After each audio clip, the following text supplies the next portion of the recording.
Hey guys. So today I'm going to talk a little bit about developing out ideas. I write fiction and nonfiction. Um, the last fiction project I worked on was The Son of Love. It's a novella. It's going through the editing phase right now. And um, I write nonfiction. Um, I do true crime, business, and history. Um, I have a piece over on Medium called Case Study Disney Lost Touch with This Audience, um, along with 1,000 other articles, literally. uh, so, so yeah, if you're ever interested, um, my tag on almost every social media platform is at author Ed Anderson. Um, so feel free to give it a look. Uh, Over on Vocal, I published a piece on the Jennifer Fergate uh, mystery. And that's kind of leading me into talking about developing ideas. The Jennifer Fergate piece has been festering in the back of my mind for 4 or 5 years now. I always, I know the case inside and out. I can talk about it until I'm blue in the face. Um, I even did a tarot reading at one point about it. Uh, it's just a lot of fun for me. I love unsolved mysteries. Um, that one needs a little bit of time. Same thing with the Isdale woman, the Lady of the Dunes. Took me a while. The Somerton Man.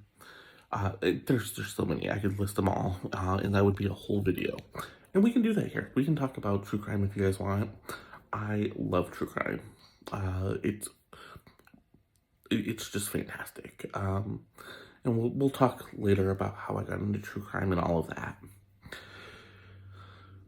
But for today, I wanted to talk about developing an idea.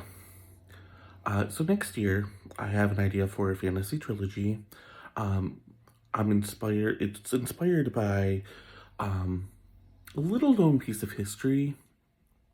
I've been kind of developing out this idea. Um, I've had this idea for about a year now. It's just been, you know, I have to set the pace and figure things out because fantasy wasn't really my genre. And if you had asked me this time last year if I would be writing in it or have published in it, I would have said hell no. But now, not only have I published in it, I have won a contest. And it's just amazing to me. I do think that I'm not always gonna dabble in fantasy. I think some ideas really do deserve, um, I, I feel like some stories, deserves not the right word. I feel like some stories really, need to be told strictly from a crime or a historical or whatever point of view. But I'm now more open to it, and that's what I think is the most important part here. Um, but so how have I developed this?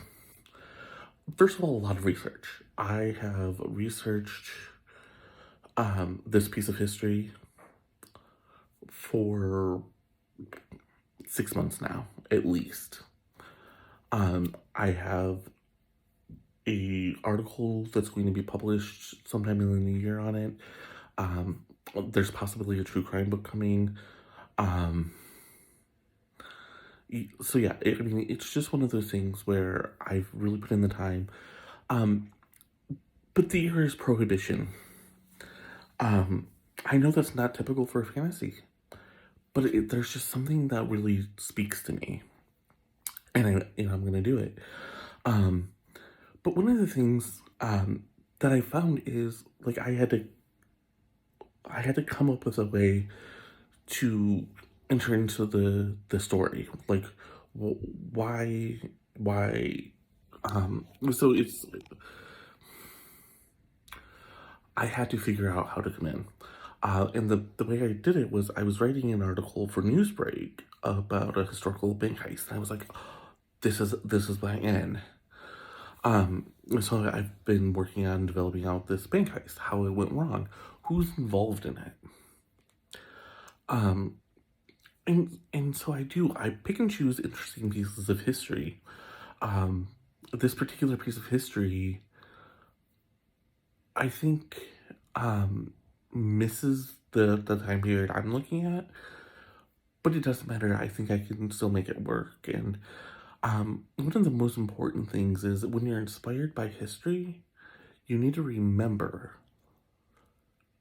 that you don't have to stick to all the details. This is a fictional story, so I can fudge things a little. I can make it my own. And in fact, I think it's my duty to make it my own.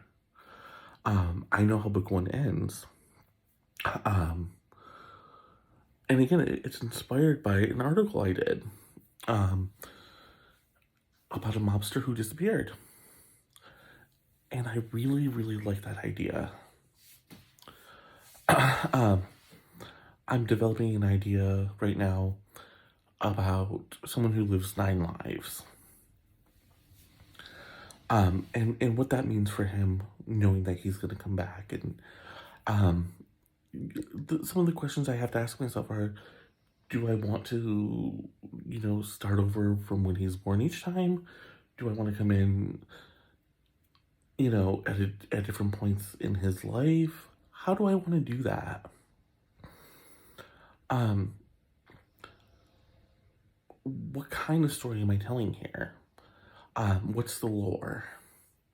And that's really going to be the difficult part of this, is figuring out the lore and all of that.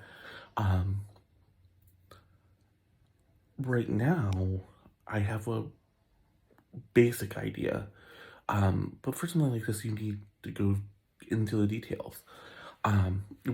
We haven't talked about Pantser versus Outliner yet, I don't think, but it's definitely something we can, and I want to. I fall more on the Pantser side, and so this might seem weird, like, why do you need to develop? Like, even Pantsers need to develop their ideas, okay? Especially when they're going to be multi-book. You need to mark down things for continuity. And I think there's just so much to explore. And you can't just explore it by sitting there, right? Or you can't just explore it by not thinking about things. Hopefully that makes sense. So, going back to nonfiction for a second, with Jennifer Forgate, like I said, I know that story by heart. That is a story that I have sat with for years. I didn't have an angle. And then it came to me that I wanted to kind of show, like, the police really bungled this investigation, but I don't think that they're inept. I think it came from above them. Because I personally believe she was a spy, but I had to convey that without, all the dramatics. Because in true crime, especially with a case like this, you will get a lot of people who are like, "Oh, no, no, no, no, no, she couldn't have been a spy," and 90% of the time they're probably right. But that doesn't mean they're always right. And in a case like this where the government decided that she unalived herself, when none of the evidence suggests that, there's something there. So how did I do this? I read a lot. Every time a new piece came out about it, I read it. I was on Reddit looking at it. I was, it's always been in the back of my mind over the 5 years or so that I've been sitting with it. I started writing it a few times, and I had to backtrack and say, no, that doesn't work. I don't like that. And that's just how ideas work sometimes. Sometimes you need that little bit of extra leeway. I've enjoyed talking about writing with you guys, and let me know what you want to talk about, um, or what you want me to talk about. And I have some ideas for videos where I'm going to change up the format and all of that. It's just going to take some time. Until then, write on.